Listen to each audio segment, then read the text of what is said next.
କାହିଁକି ନିଲାମ ବାତିଲ କରାଗଲା? ବାତିଲ ହେବାର କାରଣ କ'ଣ? ପିପିଲି ତହସିଲ ଅଧୀନସ୍ଥ ନୂଆ ଶାସନ ପଞ୍ଚାୟତରେ ଯେଉଁ ବେଆଇନ ବାଲି ଡିପୋ ଥିଲା, ସେ ବାଲି ଡିପୋରେ ଆଜି ନିଲାମ ପ୍ରକ୍ରିୟାକୁ କ'ଣ ପାଇଁ ସ୍ଥଗିତ ରଖାଗଲା?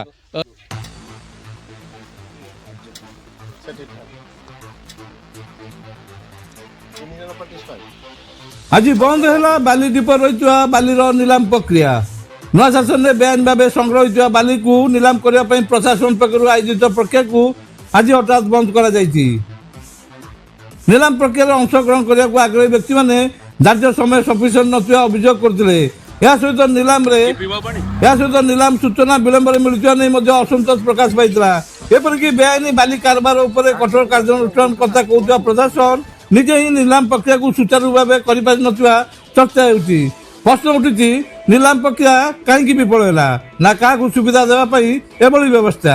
ସୂଚନା ଥାଉକି ପିପିଲି ନୂଆ ଶାସନରେ ବେଆଇନ ବାଲି ଲୁଟ୍ ହେଉଥିବା ନେଇ ନୂଆ ଶାସନ ଗ୍ରାମର ଚିନ୍ମୟ ମହାପାତ୍ର ହାଇକୋର୍ଟରେ ଅଭିଯୋଗ କରିବା ପରେ ଜିଲ୍ଲାପାଳଙ୍କ ନିର୍ଦ୍ଦେଶ ପରେ ସବ୍ କଲେକ୍ଟର ନୂଆ ଶାସନରେ ଅଚାନକ ଚଢ଼ାଉ କରି 6,320 ଘନମିଟର ବେଆଇନ ବାଲି ଜବତ କରିଥିଲେ, ଯାହାର ନିଲାମ ମୂଲ୍ୟ ପ୍ରାୟ 9 ଲକ୍ଷ ରଖାଯାଇଥିଲା। ସେ ବେଆଇନ ବାଲି ଡିପୋ ଉପରେ ଅଚାନକ ଚଢ଼ାଉ ପରେ ଭାଗବୀ ନଦୀରେ ପିପିଲି ପାରିଚର ପାଟଳିକୁଦା ଗଙ୍ଗାପଡ଼ାରେ ଦିନ ରାତି ବାଲି ଲୁଟ୍ ଓ ଦୟା ନଦୀର ବିଭିନ୍ନ ସ୍ଥାନରେ ହେଉଥିବା ବେଆଇନ ବାଲି ଲୁଟ୍ ଉପରେ କେବେ କାର୍ଯ୍ୟାନୁଷ୍ଠାନ ଗ୍ରହଣ କରାଯିବା ସହିତ ପିପିଲିର ବିଭିନ୍ନ ସ୍ଥାନରେ ବେଆଇନ ବାଲି ଡିପୋ ଉପରେ କେବେ କାର୍ଯ୍ୟାନୁଷ୍ଠାନ ଗ୍ରହଣ କରାଯିବ, ଯାହାକୁ ନେଇ ଏବେ ଚର୍ଚ୍ଚା ଜୋର ଧରିଛି।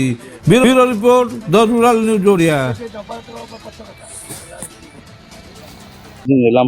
ଆମେ ପ୍ରଥମେ ସମସ୍ତଙ୍କୁ ଜଣେଇଲୁ, ଯେତେକ ଅଫିସର ସମସ୍ତେ ଅଛନ୍ତି ପ୍ରଶାସନକୁ ଜଣେଇଲୁ। ଜଣେଇଲା ପରେ ସେମାନେ କୌଣସି କାର୍ଯ୍ୟାନୁଷ୍ଠାନ ଗ୍ରହଣ କଲେନି।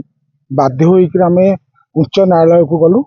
ଜାନୁଆରୀ 8 ତାରିଖ ଦିନ R K Pattanaik court, justice R K Pattanaik court ସେ ବାଲି ପାଇଁ ବିରୋଧ କଲେ ଏବଂ କଲେକ୍ଟରଙ୍କୁ 16 ନୋଟିସ ମଗେଇଲେ, ଯାହା ଫଳରେ ସବ୍ କଲେକ୍ଟର ଆସିକିରି ତାଙ୍କ ନେତୃତ୍ୱରେ ବାଲି ସବୁ ସିଜ୍ ହେଲା। ଆପଣ ଆଜ୍ଞା ଦେଖିବେ, ମୋର ଆଉ ଗୋଟେ କଥା, ତାପରେ ବାଲି ସିଜ୍ ହେଲେ କଥା ରହିବନି। ଚୋରମାନଙ୍କ ଉପରେ କାର୍ଯ୍ୟାନୁଷ୍ଠାନ ହଉ, ଯେଉଁମାନେ ନଦୀ ଗର୍ଭକୁ 60 ଫୁଟ ଖୋଳି ଦେଇଛନ୍ତି ତାଙ୍କ ଉପରେ କାର୍ଯ୍ୟାନୁଷ୍ଠାନ ହଉ ଆଉ ତାଙ୍କୁ ଗିରଫ କରାଯାଉ, ଏତିକି ହଉଛି ମୋର ଦାବି। ନିଲାମ ପ୍ରକ୍ରିୟାରେ ଯେହେତୁ ଆସିଲୁ, କେତେ ଜଣ ବିଡର ଯେ ଆସିଥିଲେ, ସବୁ ଦାବିଦାର କେହି ରହିଲେ ନାହିଁ ଏବଂ କେତେ ଜଣ ଭାଗ ନେବା ପାଇଁ ଚାହୁଁଛନ୍ତି କିନ୍ତୁ ଭାଗ ନେଇ ପାରୁନାହାନ୍ତି ଯୋଉ ନିଲାମ ପ୍ରକ୍ରିୟାରେ। ତାପରେ ସେମାନେ କହିଲେ ଯେ ଆଜି ଛୁଟି, ତାଙ୍କ ପରେ ଡିଡି କରିପାରିବେ ନାହିଁ ଏବଂ ଯୋଉ ଆମର ये पैसाटा कौन जो कसन मनी जोटा डिपोजिट हम सेटा कैश आम कौन पैसा कैश नबू ना, आइदर डीडी और आरटीजीएस। तेणु से कहले छुट्टी 24 घंटा आमको वर्किंग डे रे कले आम टे सुविधा हम, आम डीडी दे पारू आरटीजीएस कर बर्तमान करूँ ना। जो 15-20 जन ऑब्जेक्शन देले को कंसीडर करागला एवं वर्किंग डे रे आम चेष्टा करूँ भीतर निलाम प्रक्रिया आरंभ करूँ। जदि समस्ते एककालीन समस्ते कहते आम था किंतु जेहेतु मझे छुट्टी पड़ जाइए, आज जनवरी 26 रही काली रविवार, आज 4th सैटरडे, गत काली थिला हमर कौन सरस्वती पूजा महामानव आमर सुभाष जयंती, ये सब थिबारु ये जो प्रक्रिया आम करूँ बर्तमान से ऑब्जेक्शन ग्रहण करी आम नेक्स्ट डेट फिक्स करूँ। Thank you.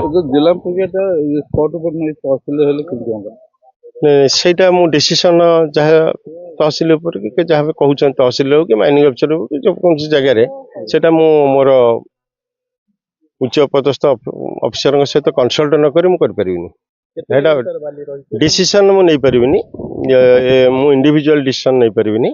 तेणु मु तार सेटा जदि आप गोटे कहले कथबार्ता हेबी।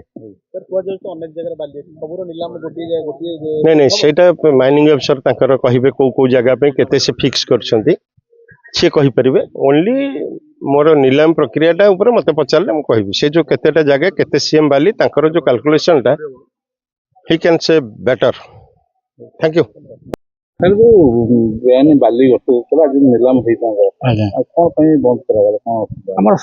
सफिशिएंट टाइम नहीं डीडी करबा पे, तेणु से ऑब्जेक्शन कले।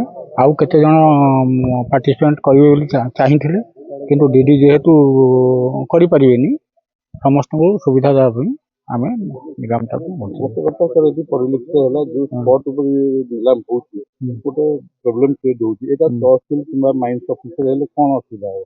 ନାଇଁ ଅସୁବିଧା କିଛି ହବନି, ମୁଁ ଡିସ୍କସନ୍ କରିବି ତହସିଲଦାରଙ୍କ ସହିତ, ଯେହେତୁ ସେଇ ଆମର ଏକ୍ଜିକ୍ୟୁଟିଭ୍ ମାଜିଷ୍ଟ୍ରେଟ୍ ଅଛନ୍ତି ତାଙ୍କ ସହିତ ଡିସ୍କସନ୍ କରି କୋଉଟା କରିହବ ତାର ଫ୍ରେଶ୍ ନୋଟିଫିକେସନ୍ ଅନୁସାରେ ଜଣାହବ। ସାର୍ ଆଉ ଗୋଟେ କଥା ଦେଖିବାକୁ ହଉଛି ଯୋଉ ବିଭିନ୍ନ ଜାଗାରେ ବାଲି ରହିଛି ସେ ଆଟ୍ ଏ ଟାଇମ୍ ନିଲାମ ନ କରି ପର୍ଯ୍ୟାୟକ୍ରମେ ଯୋଉ ବାଲି ରହିଛି ତାକୁ ଯଦି ନିଲାମ କଲେ କେମିତି ହୁଅନ୍ତା? ଦେଖନ୍ତୁ ଆପଣ ଯୋଉଟା କହୁଛନ୍ତି ଏଇ ବାଲିର ସେଫ୍ କଷ୍ଟଡି ପାଇଁ ଆମ ପାଖରେ କେହି ନାହାନ୍ତି, ଆମେ ବାହାରୁ ପୋଲିସ ଆଣି ରଖିଛୁ, ଏତେ ଦିନ ପୋଲିସ ବି ରଖିପାରିବୁ ନାହିଁ ଆଉ ଭିନ୍ନ ଭିନ୍ନ ଜାଗା ରଖିବାକୁ ଅଧିକା ଦରକାର ପଡ଼ିବ।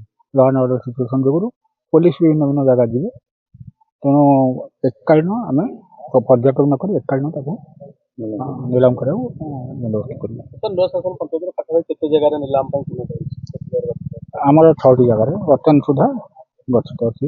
ଆମେ ସାର୍ ଗୋଟେ କଥା ଡିମାଣ୍ଡ ରହୁଥିଲା ଯୋଉଠି ବାଲି ରହିଛି ଗୋଟେ କମ୍ପ୍ରମାଇଜ ଭିତ୍ତିରେ ଯିବ ତାଙ୍କୁ ବାଲି ଦିଆଯିବ ବୋଲି ଗୋଟେ ଡିମାଣ୍ଡ ନା ରହୁଥିଲା। ସେ ବର୍ତ୍ତମାନ ସେ ଏସବୁ ଆମ ପାଖରେ ହସ୍ତଗତ ହୋଇନାହିଁ, ବିଷୟଟା ପରେ ଦେଖାଯିବ କ'ଣ ହଉଛି।